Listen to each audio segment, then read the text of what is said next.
Queridos amigos de Televicentro en Ecuador y el mundo, es día 6 de noviembre, son las 5:45 en punto en la mañana. Alison Corral, aquí estamos.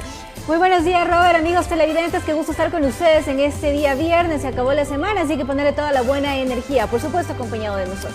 Espero que hayan descansado, que hayan disfrutado unas horas reparadoras y ponernos enfrente a vivir un día con mucha buena vibra, con mucha energía, con mucha esperanza, a vivirlo, vea, un día a la vez. Y como ya es viernes, hay que ponerle mejor actitud todavía, claro, para cerrar bien la semana. Sí, la micro semana que hemos vivido, pero semana intensa sin duda. 7 grados centígrados tiene el distrito metropolitano de Quito, así amanece, parcialmente nublado, el día llegará a 18 grados y en la noche será fría, 5 grados centígrados. En la mañana, 20% posibilidades de que llueva, o sea, estaremos con nubes y sol, y 20% en la tarde con 15 grados centígrados. Será un día entre frío, no se llegará a los soles de ayer y de antes de ayer, ¿no? Que fueron realmente, pero complicados, sobre todo el de antes de ayer. Pero de todas maneras, hay que tomar precauciones con los índices UV y recuerde que la pandemia se mantiene con altos índices en diferentes ciudades.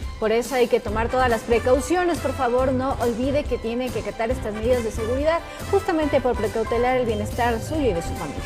¿Vamos a empezar? Por favor. Le contamos que en el sur de Quito una persona perdió la vida por 2 impactos de bala. Al parecer el asesinato respondería a una venganza. El presunto responsable fue capturado en flagrancia por agentes de la DINASED. El occiso, un joven de 20 años de edad, esperaba en la parada un bus que lo traslade hasta su casa en compañía de otro amigo, cuando fueron sorprendidos por un sujeto que andaba buscando al hoy fallecido. En el afán de huir de las balas, corrieron, pero 2 proyectiles impactaron en la humanidad de Edison, quien logró llegar hasta un aserradero donde murió. Logran divisar este crimen que ya había sido pactado, podríamos decirlo de esta manera, al existir ya una riña días anteriores. El asesinato respondería a un conflicto viejo entre el occiso y el presunto responsable del crimen. De por medio aparentemente estaría una rivalidad entre grupos juveniles, como que la tenía jurada y aprovechó la oportunidad, y el criminal no dudó en tirar del gatillo. En donde es impactado por los 2 proyectiles de arma de fuego, el uno en la espalda y el otro en la pierna, que produce su deceso. Pertenecen a un grupo que estamos todavía en verificaciones. Luego del levantamiento del cadáver, los equipos de DINASED, en base al relato del principal testigo, realizaron 2 allanamientos. El sospechoso fue encontrado en una casa en el sector de la Loma de Puengasí. Estaba en su cuarto descansando. Los policías lo encontraron dormido. Estamos en la búsqueda del arma homicida a fin de técnicamente aportar con elementos de convicción para Fiscalía. Un asesinato resuelto en menos de 8 horas. El sospechoso fue capturado aprovechando la flagrancia. Líos de jóvenes que en esta oportunidad terminó en luto. Un caso que policialmente está resuelto. En Quito informó Iván Casamen. Un hombre murió en una casa de salud luego de recibir varios impactos de bala. El hecho se registró en Santo Domingo Los Sáchilas a bordo de un bus cuando 2 hombres se camuflaron de pasajeros de la micro para consumar su cometido. La policía investiga este presunto sicariato, sin embargo no se ha logrado dar con los supuestos delincuentes que huyeron del lugar. Y 2 muertes violentas se registraron durante las primeras horas del jueves en diferentes sectores de Guayaquil. Uno de los cuerpos fue arrojado en un botadero de basura. Le propinaron alrededor de 20 disparos mientras salía de una fiesta en la Ciudadela La Alegría, en el sector de la Juan Montalvo, en Guayaquil. Durante la balacera, registrada en horas de la madrugada, resultaron heridas 3 personas más. Que se había encontrado en un callejón en compañía de otros ciudadanos. Varios sujetos se bajan de un vehículo tipo SUV y le realizan varios disparos, causando el deceso, y salieron heridas otras personas con heridas menores. El fallecido fue identificado como Ronald Morán Ronquillo, de 30 años. Registra antecedentes por tráfico de drogas y tenía poco tiempo de haber salido de prisión. Horas después, el cadáver de un hombre de aproximadamente 30 años fue encontrado dentro de un plástico color negro, a un costado de la oreja vial que une la perimetral con vía a la costa. La víctima habría sido ejecutada en otro lugar y arrojada en el sitio. presentaba varias heridas aparentemente a la inspección ocular preliminar que se hizo, que estarían relacionadas con algún arma punzocortante. En ese momento nos trasladamos a morgue para poder identificar a esta persona. Con estos dos últimos casos se registran 264 asesinatos en lo que va del año en Guayaquil, 61 muertes más que en el 2019. Informó Jorge Salazar. Vamos al norte del distrito metropolitano de Quito. El accionar de varios sujetos quedó registrado en videos de cámaras de seguridad. Agentes de la Brigada Anticriminalística que transitaban por la zona lograron capturar a 2 de los sospechosos. Veamos. El guión delictivo como que se volvió a repetir. Todo sucedió en menos de un minuto. De un vehículo blanco se bajan varios sujetos armados y sin perder tiempo les quitaron los celulares a quienes a esa hora estaban caminando, conversando en un punto de la avenida Naciones Unidas. De una manera violenta, con un arma de fuego, donde despojan de pertenencias y asaltan a unos ciudadanos por el sector norte de la capital. En medio del asombro, todos se quedaron congelados por algunos segundos. Los afectados, testigos y transeúntes no reaccionaron al ver que los delincuentes tenían el dedo en el gatillo. Con la misma rapidez que se bajaron del vehículo, volvieron a subirse. Su modus operandi era este sentido, se movilizaban por toda la ciudad para buscar la oportunidad en sus víctimas y poder arrebatarle de sus pertenencias. A los pocos minutos arribaron agentes de la Baja en ayuda. Con las características empezaron el operativo, logrando ubicar a los sospechosos en el sector de La Libertad. Teníamos ya información que este vehículo estaba inmerso en varios delitos de robos a personas en el sector norte. 2 de los presuntos implicados fueron detenidos. Los amigos están plenamente reconocidos por los afectados. Inteligencia policial está trabajando para bajar el robo a mano armada. Sabe que muchos actúan utilizando vehículos amarillos tipo taxis informales. Para frenar las acciones delictivas piden colaboración a las autoridades municipales. Y a conversar con el municipio para que el municipio también ponga mano dura y trate de regularizar a todos los taxis, porque si nosotros vamos a estar en este cuento del gato y el ratón no vamos a terminar nunca.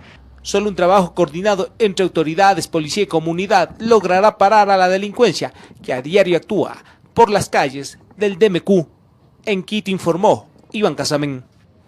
Y un menor fue rescatado de un vehículo en llamas la mañana de este jueves. El hecho se registró al norte de Quito. Minutos antes del incidente, el conductor circulaba por el lugar cuando una falla del vehículo habría provocado el fuego. Rápidamente, el hombre bajó del vehículo para intentar apagar las llamas, pero le fue imposible. Miembros de la policía que circulaban por el sector notaron la emergencia y de inmediato ayudaron al dueño a mitigar el fuego.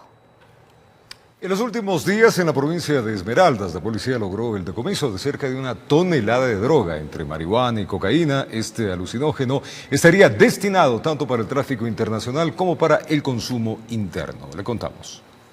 El primer golpe al narcotráfico se ejecutó en el cantón Río Verde. Patrullajes a pie de uniformados de policía preventiva permitieron ubicar a orillas del muelle Punta Arena una lancha abandonada.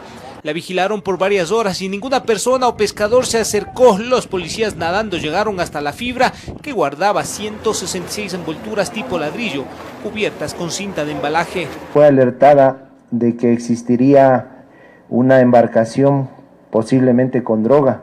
2 señores oficiales, un señor policía, nadando llegaron hasta esta embarcación. Aparentemente los tripulantes se percataron de la presencia de los uniformados y optaron por abandonar la fibra. En la prueba de campo dio positivo para marihuana, que posiblemente estaba destinada para consumo interno, no solo de Esmeraldas, sino que tenía que llegar a otras ciudades.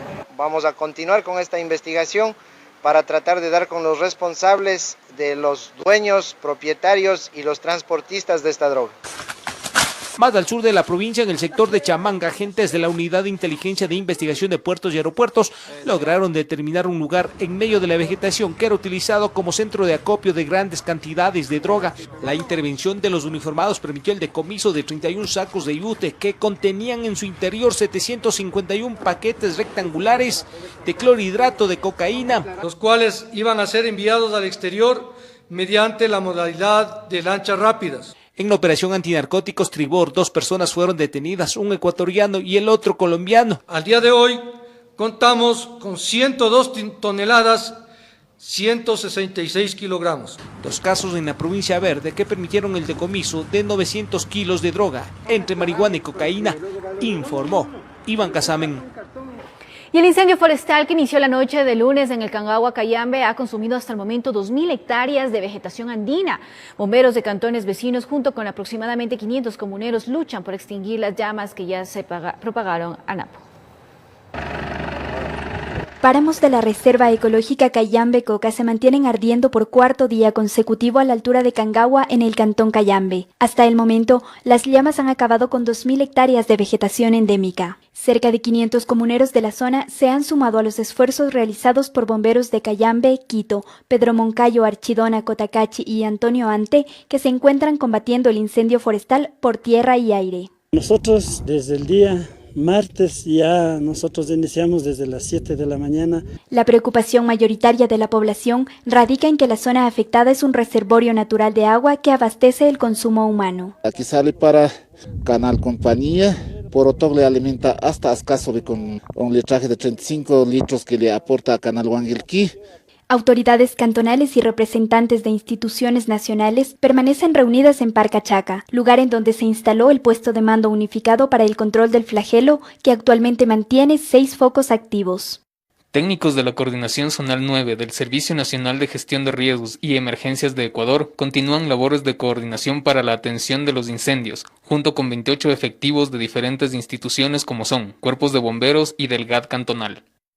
Habitantes de las faldas del páramo hacen un llamado a la ciudadanía para que concienticen en el cuidado de la naturaleza con el fin de evitar estas tragedias medioambientales. No botemos basura, no hagamos fogatas, no incendiemos los páramos. Esto atenta a la vida de los seres humanos, atenta a la soberanía alimentaria. La deflagración se está propagando hacia la provincia de Napo. Por ello, bomberos de Quijos lo combaten también desde la parroquia de Oyacachi, informó Paola Castillo.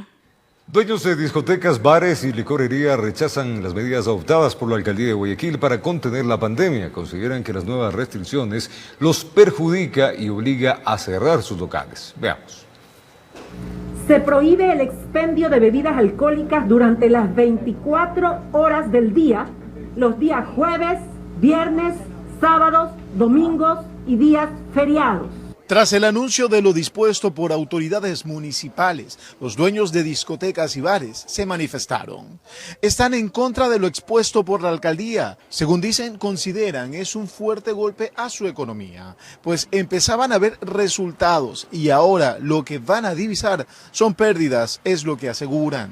Está castigando al comercio, porque no está limitando la circulación, va a seguir habiendo. Lo que está afectando realmente es a los comercios de Guayaquil. Si alguien quiere festejarse un cumpleaños en un restaurante en Guayaquil, no lo va a hacer en Guayaquil, lo va a hacer en San Borondón, lo va a hacer en Daule, lo va a hacer en Durán, que sí pueden consumir bebidas alcohólicas. Nos está obligando a cerrar. Hacemos un llamado al COE cantonal que revea esta situación porque no solamente nos afecta a nosotros directamente, sino a licoreras, minimarkets, tiendas, hoteles. Con la nueva normalidad les tocó acoplar sus locales, transformarlos en algunos casos en restaurantes, en donde se vendían también bebidas alcohólicas. Creen que con estas medidas será imposible mantenerse en el negocio. Estaba dejando trabajar como resto bar, ¿no? Que eso nos ayudaba mucho, pero hicimos una nueva inversión en el cual acoplamos cocina y muchas cosas para volver a trabajar y reactivarnos.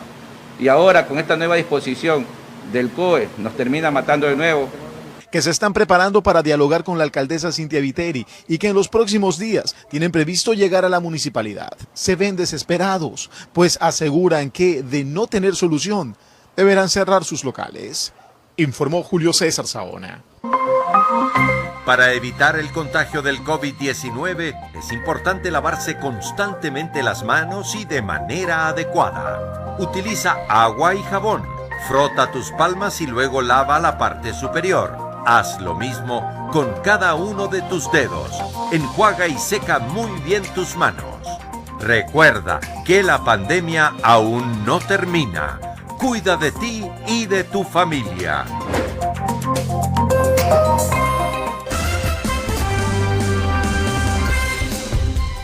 Muy bien, ya estamos en las 5:59, Miguel. Un minutito para las 6 de la mañana.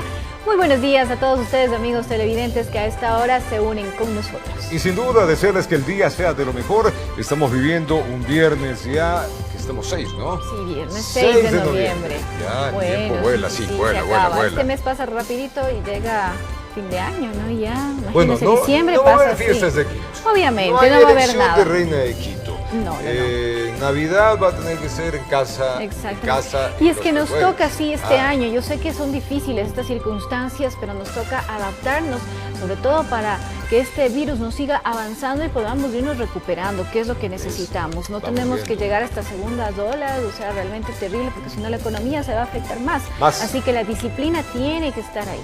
Bueno, así que ya saben, medidas de bioseguridad importantes, uso de mascarillas, sobre todo eso, y lavadito de manos, ¿verdad? No se canse lavarse las manos.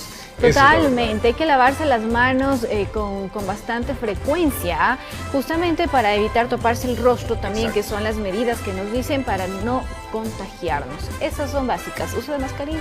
Ya estamos.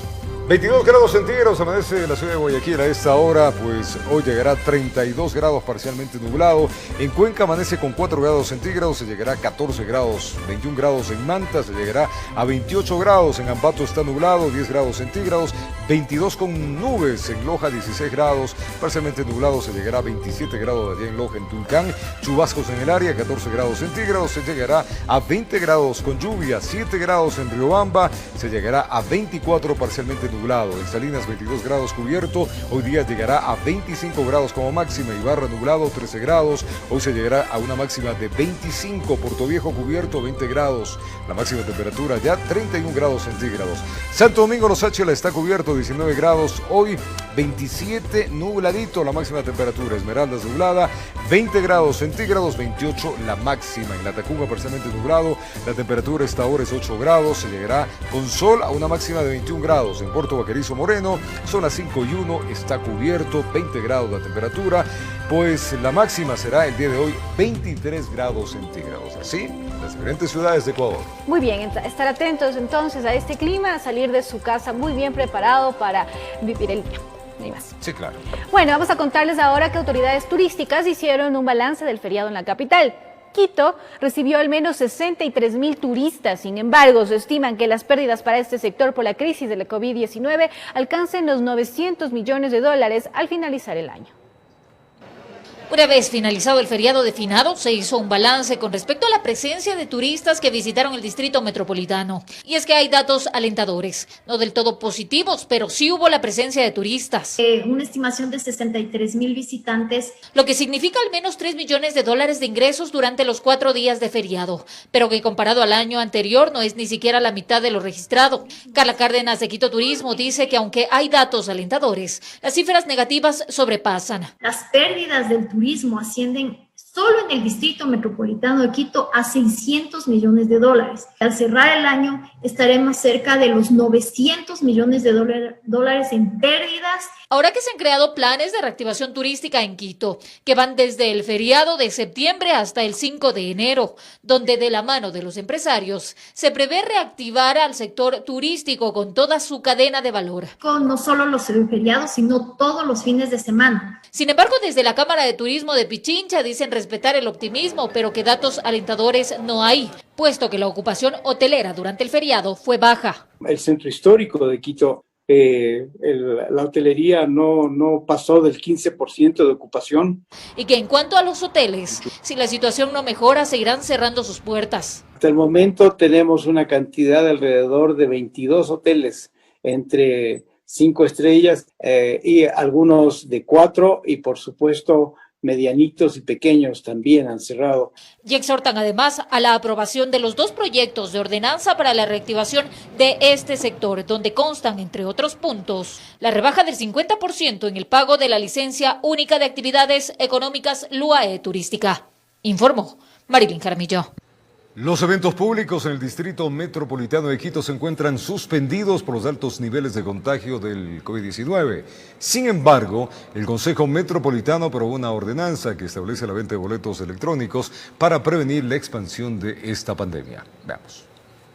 El Consejo Metropolitano de Quito aprobó una ordenanza reformatoria al Código Municipal con 18 votos a favor, que incorpora el boletaje electrónico y otras medidas de contención del contagio de la COVID-19 a aplicarse en los espectáculos públicos. Es decir, que a partir de que se dé luz verde a los espectáculos, obligatoriamente se implementará el boletaje electrónico más no físico. Esto como una opción para los empresarios. De que el organizador, el empresario, pueda escoger entre el boletaje electrónico y el boletaje físico. El vicealcalde de Quito, Santiago Guardera, sostiene que se trata de una normativa preventiva frente a los eventos masivos. Porque a partir de la vigencia de la ordenanza, no solamente los espectáculos deportivos, como originalmente estaba planteado, sino todo tipo de espectáculos públicos, museos, teatros, pueden adquirir el boleto electrónico. Y recalca que esta medida se adopta para cuando se habiliten los espectáculos que están, por el momento, suspendidos. Pero ya no tenemos que estar esperando cuando se abra el tema para recién crear una normativa. Sin embargo, a esta aprobación hay voces contrarias. Este concejal, por ejemplo, reitera el pedido de los informes a la Secretaría de Salud para dar un criterio más firme. Hoy es 5 de noviembre. Otros países impulsan el confinamiento, pero nosotros estamos debatiendo el aperturar para los eventos masivos. Entonces, me parece grave y no tener esos informes y no tener una acción, un plan de contingencia. Al momento, el Consejo Metropolitano aprueba esta ordenanza reformatoria cuando Pichincha, epicentro de la pandemia, registra más de 60.000 casos de coronavirus y cuyos niveles de atención médica se han ido incrementando en los últimos días. Informó Marilyn Jaramillo. Nos vamos a un corte comercial. Al retornar les contamos que la Fiscalía indaga el contrato de compra de insumos médicos del Hospital Monte Sinaí en Guayaquil. Ya regresamos con esta información. Ahora protegerte del COVID-19 depende de tus acciones. Es importante mantener distanciamiento social en todos los lugares públicos. Cuida que estés alejado 2 metros de otras personas y no realices reuniones presenciales si no es necesario. Recuerda que la pandemia aún no termina. Cuida de ti y de tu familia.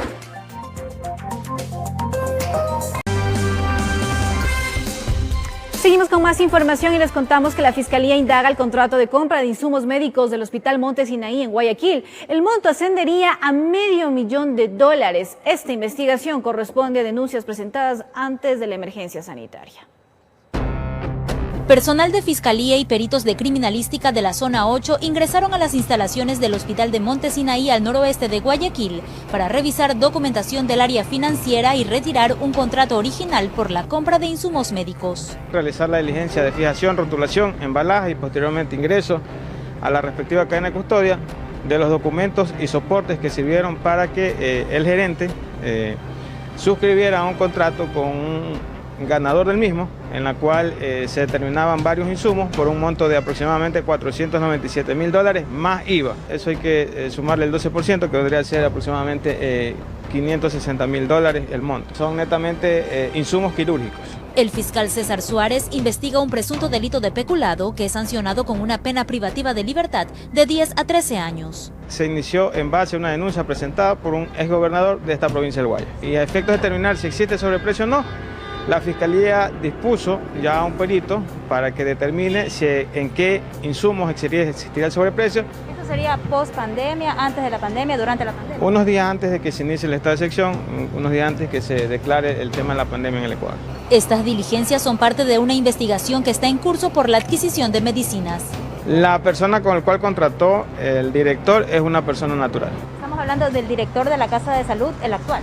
Son funcionarios, no podría determinar si es que son los funcionarios actuales, eso lo vamos a determinar una vez que tengamos las respectivas acciones de personal, encargos y funciones que cumplen los mismos dentro de esa Casa de Salud. Informó Roselena Vázquez. Médicos y trabajadores de la salud insisten en el cumplimiento de la ley humanitaria sobre los nombramientos definitivos para quienes laboraron durante la pandemia. El tiempo para este proceso está corriendo. Veamos. Profesionales y trabajadores de la salud manifestaron sus inquietudes ante la inestabilidad laboral que atraviesan luego de que el reglamento emitido por el Ejecutivo pusiera límites al artículo 45 de la ley humanitaria que trata sobre nombramientos definitivos para el personal de salud que laboró durante la emergencia sanitaria. Nosotros estamos apelando ya no solamente a la parte moral, porque la pandemia sigue, porque nuestros compañeros siguen muriendo.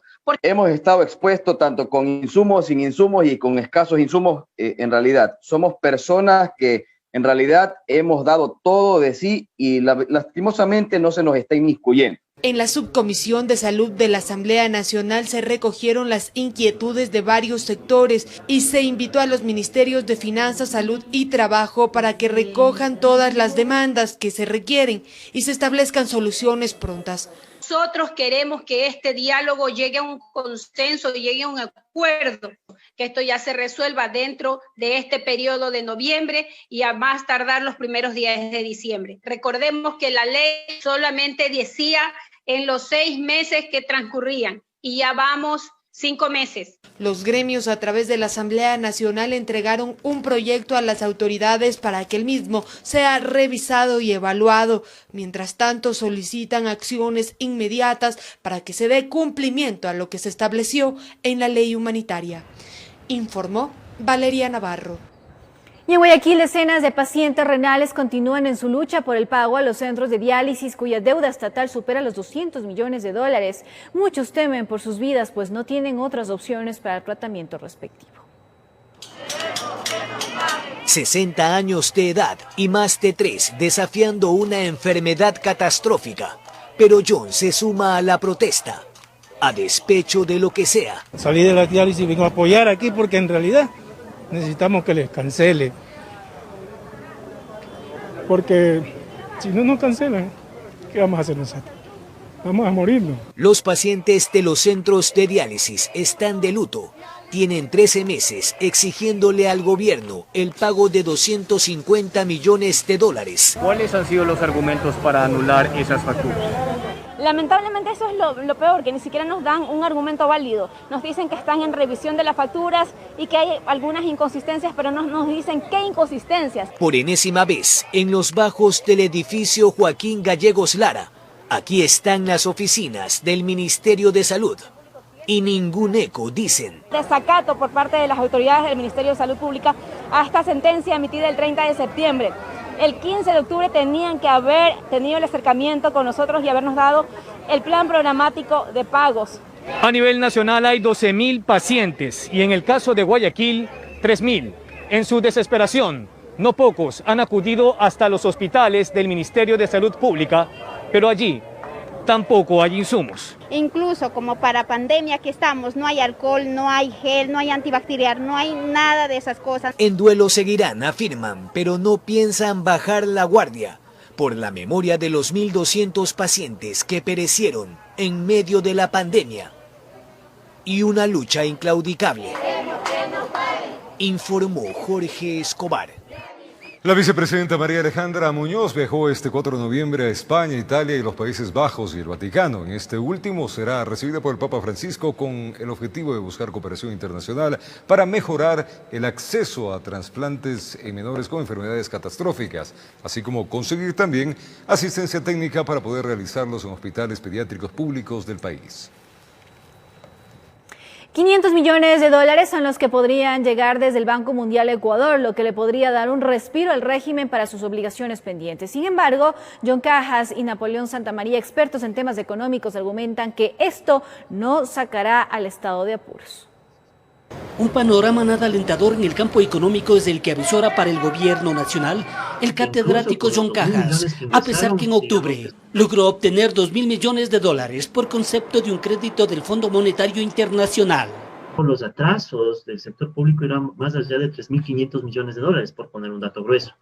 Es decir, que incluso con los 2.000 millones que ingresaron, digamos que esos recursos se fueron casi de inmediato. Con eso de alguna forma se pudo cumplir con quienes insistentemente le venían golpeando la puerta para que les paguen como proveedores, empleados públicos, Instituto Ecuatoriano de Seguridad Social y gobiernos autónomos descentralizados. El resto de obligaciones se las podría asumir con $500 millones que está previsto lleguen al país este mes del Banco Mundial y $2.000 millones del Fondo Monetario Internacional en diciembre. Si se cumple lo planificado, Ecuador puede estar cerrando el año con las justas utilizando deuda para cubrir atrasos, ¿no? Y desde enero la incertidumbre es, bueno, ¿y qué nueva deuda vamos a seguir adquiriendo para cerrar el año, el gobierno hasta mayo, ¿no?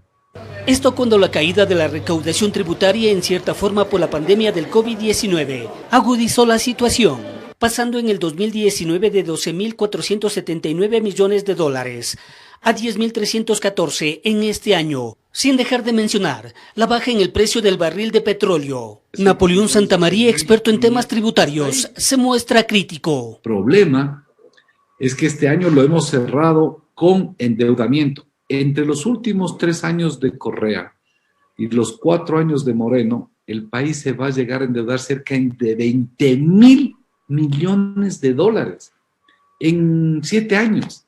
Tampoco se ha logrado concretar los 1.400 millones de dólares por la venta anticipada de crudo a China. No tenemos ninguna boya de salvación y lo que estamos haciendo es irresponsablemente prevendiendo el petróleo, endeudándonos para que el barco no se nos hunda. Este es el escenario económico que le espera al futuro presidente, informó Héctor Romero.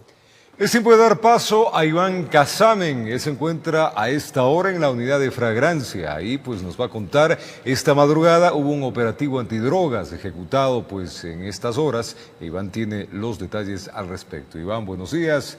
Coméntanos, adelante. Hola Roberto, amigos televidentes, una buena mañana. Sí, en efecto, nosotros nos encontramos desplegados desde la 1 de la mañana de este día viernes, las unidades operativas de la Policía Nacional, en especial los agentes antinarcóticos de la zona 9, este es del Distrito Metropolitano de Quito, así como también fiscales, elementos del Grupo de Intervención y Rescate, tenían planificado realizar un mega operativo. Aproximadamente 100 uniformados se desplegaron tanto en el centro y sur de la capital para ir en combate a lo que es el microtráfico de drogas. De acuerdo a lo que ha señalado el jefe antinarcóticos Byron Ramos, durante varias semanas se realizaron tareas de investigación y seguimientos para poder determinar a los integrantes de una presunta organización con varias ramificaciones que operaba a lo largo del Distrito Metropolitano de Quito en lo que es el microexpendio. Esto es vender droga al menudeo, es decir, dosis pequeñas. En estos operativos no se decomisan grandes cantidades de alcaloide, toneladas, no hablamos de toneladas, sino hablamos de gramos, pero estos gramos son los que causan mayor daño a los consumidores, en este caso a la juventud, a las personas que lamentablemente han caído en esta adicción.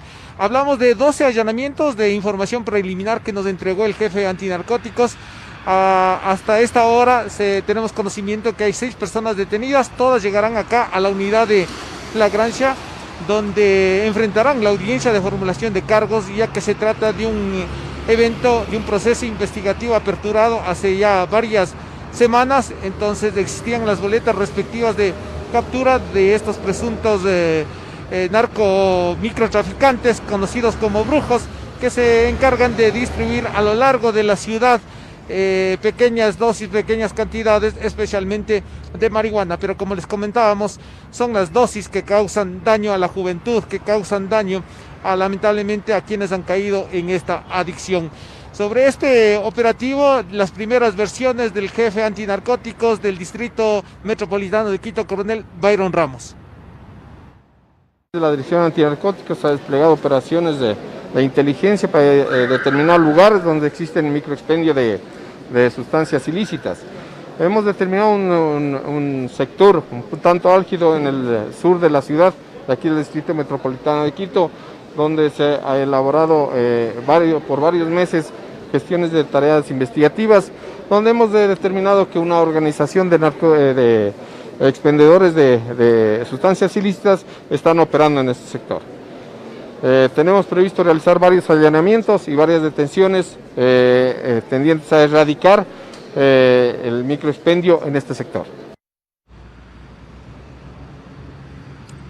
Estas las declaraciones del coronel Byron Ramos previo al gran operativo que todavía se está ejecutando en algunos puntos del sur de la capital. Nosotros estuvimos acompañando a la Policía Nacional y a los fiscales en el sector de La Libertad, donde se realizaron cerca de 4 allanamientos, y en el interior la policía, con el apoyo judicial de la Fiscalía, recopilaron algunas evidencias que permitirían a los uniformados, en cuanto a lo que se refiere al proceso investigativo, entregar evidencias de esta presunta actividad ilícita a la que se dedicaban estas personas implicadas aparentemente en lo que es el delito de microtráfico.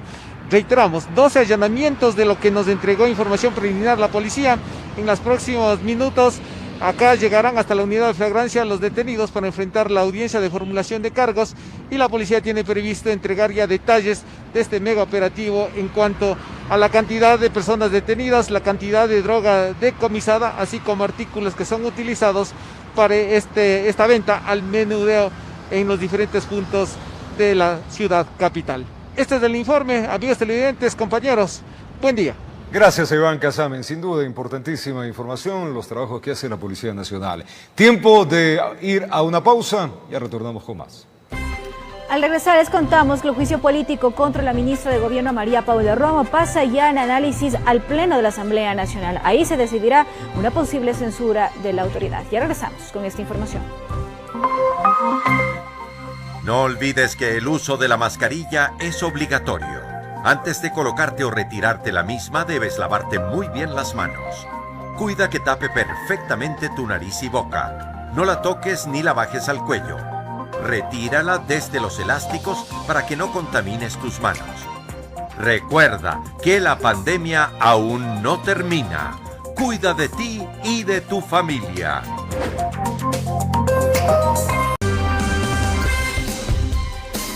Gracias por seguir en nuestra sintonía. Les contamos que el juicio político contra la ministra de Gobierno María Paula Romo pasa a decisión del Pleno de la Asamblea Nacional, lugar en donde se decidirá si se censura a la funcionaria o se archiva este proceso. El juicio político contra la ministra de Gobierno María Paula Romo pasa a debate del Pleno de la Asamblea Nacional por el supuesto incumplimiento de funciones durante el paro de octubre de 2019. Mi total respaldo al informe, porque este informe recomienda la destitución y la censura de la abogada María Paula Romo, ministra del Gobierno. El informe elaborado por la Comisión de Fiscalización contó con 9 votos a favor, 1 en contra y 1 abstención. El mismo responsabiliza a la ministra por el uso de bombas lacrimógenas caducadas. Esto no es ningún mensaje en contra de la Policía Nacional. Total respaldo para la Policía Nacional. De hecho, esperemos que realmente los ministros, las cabezas de Estado, las cabezas de esa cartera de Estado, les entreguen todo lo que necesiten. Además, pone en consideración que se debata sobre los supuestos lanzamientos de bombas lacrimógenas a las universidades. Pese a que intentó la señora ministra escurrir el bulto y decir que no habían sido miembros de la policía, bueno, pues, fuesen o no fuesen, simplemente se afectó a esos predios. Y eso ya es incumplimiento de funciones. Por la tercera causal, que se refiere a la convocatoria tardía al Comité Interinstitucional para la Protección de Periodistas y Trabajadores de la Comunicación, el informe descarta la responsabilidad política de Romo. En el debate, el único asambleísta que se negó a dar paso al juicio político fue Franco Romero, bajo el siguiente argumento. La señora ministra de Gobierno no violó ninguna norma constitucional ni legal que amerite su enjuiciamiento político. La solicitud de juicio político, que fue presentada por los asambleístas María Lourdes Cuesta, Amapola Naranjo y Roberto Gómez, se da paso luego de 10 meses. Sin embargo, para que María Paula Romo sea censurada, se debe alcanzar los 91 de los 137 votos del Pleno de la Asamblea Nacional.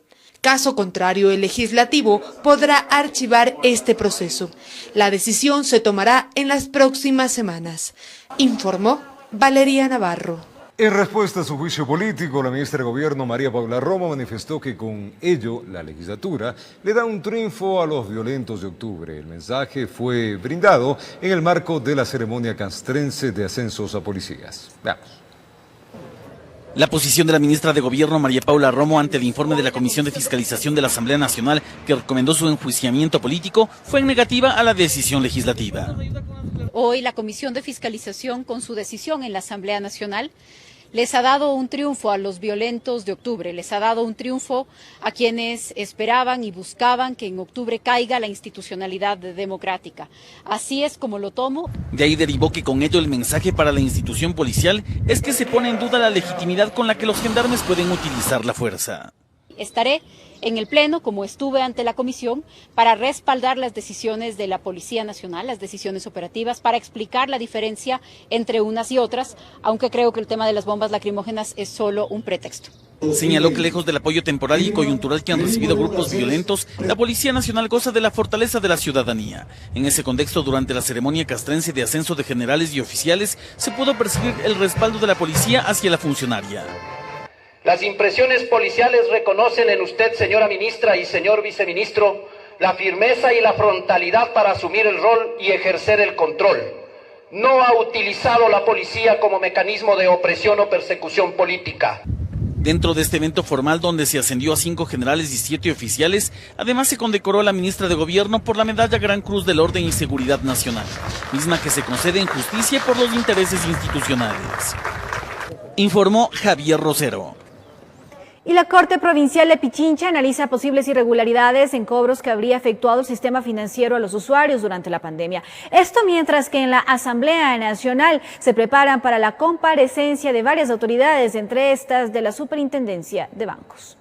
Vamos a intervenir. Quien les habla. Fue en la audiencia del recurso de apelación como parte de la acción de protección presentada por el defensor del pueblo Freddy Carrión, en donde este insistió en supuestos cobros ilegales de ciertas instituciones financieras como del sector de economía popular y solidaria. Conclusión a la que llegó tras las denuncias presentadas por los afectados, en este caso, los usuarios. Que ciertas instituciones, porque es malo generalizar, de aquellos bancos, de aquellas cooperativas de ahorro y crédito que ilegalmente han cobrado valores que no estaban facultados para hacer.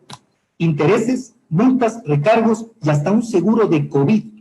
$6 por un seguro de COVID. A Carrión le resulta absurdo que se hayan cobrado valores que no están contemplados por la ley. Eso es lo que hemos venido pidiendo, que exista más control, que se garantice el derecho de los usuarios, de los clientes, en cuanto si existe un cobro ilegal, que se pare con ese cobro ilegal.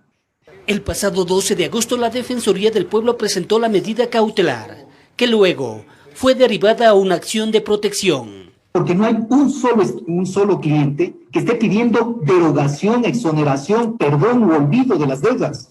Está pidiendo mejores condiciones de pago y sobre todo que no se abuse en el cobro de ciertos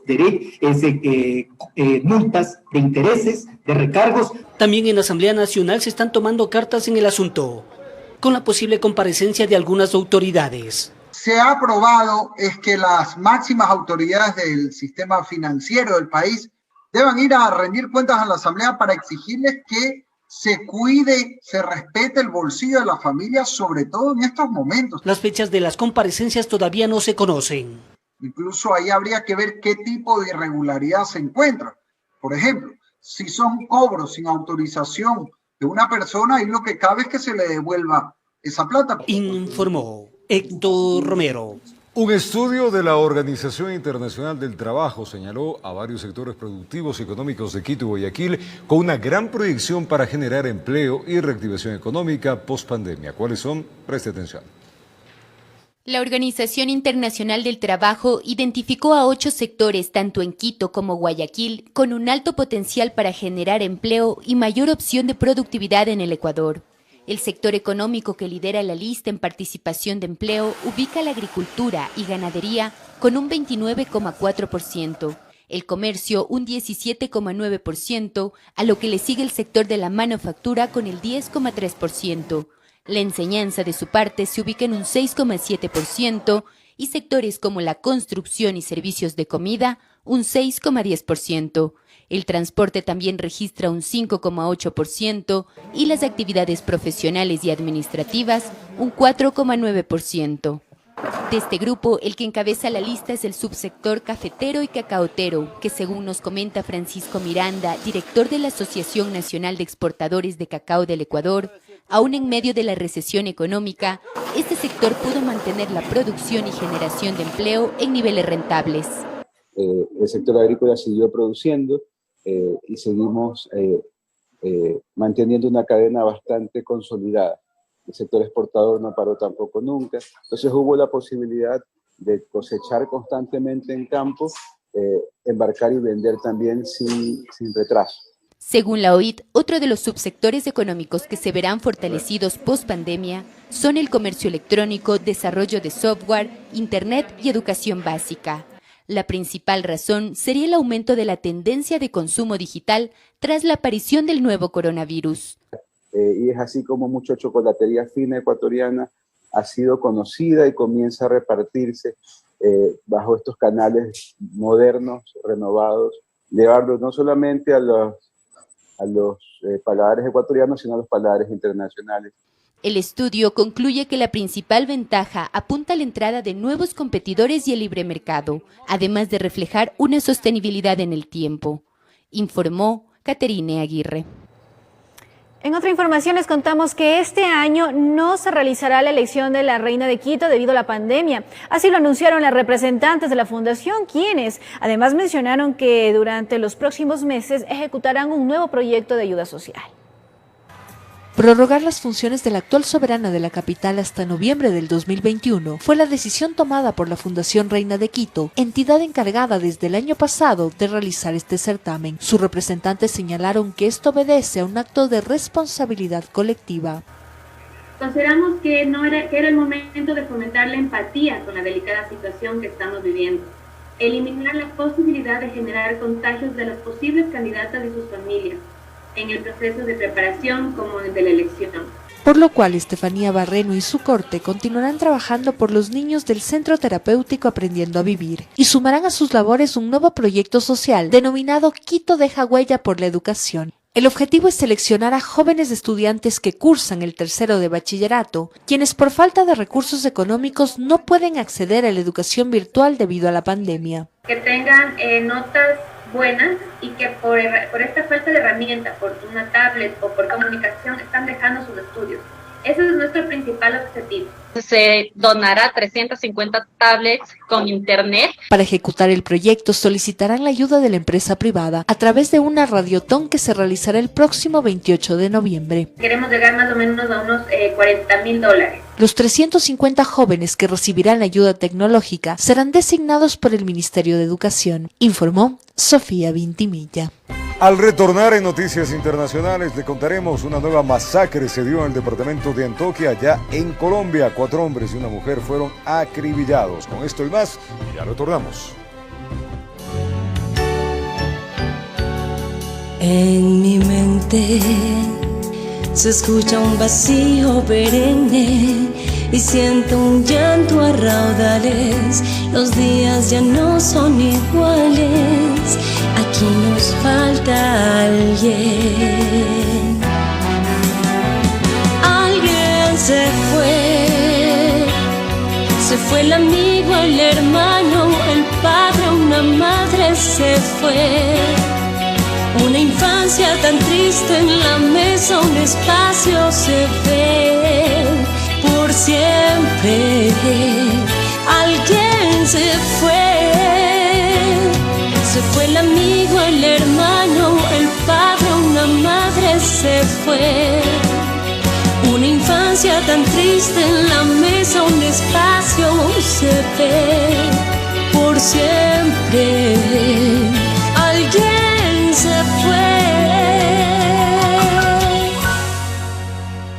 La pandemia aún no termina. La responsabilidad es tuya. Cuida de ti y de tu familia.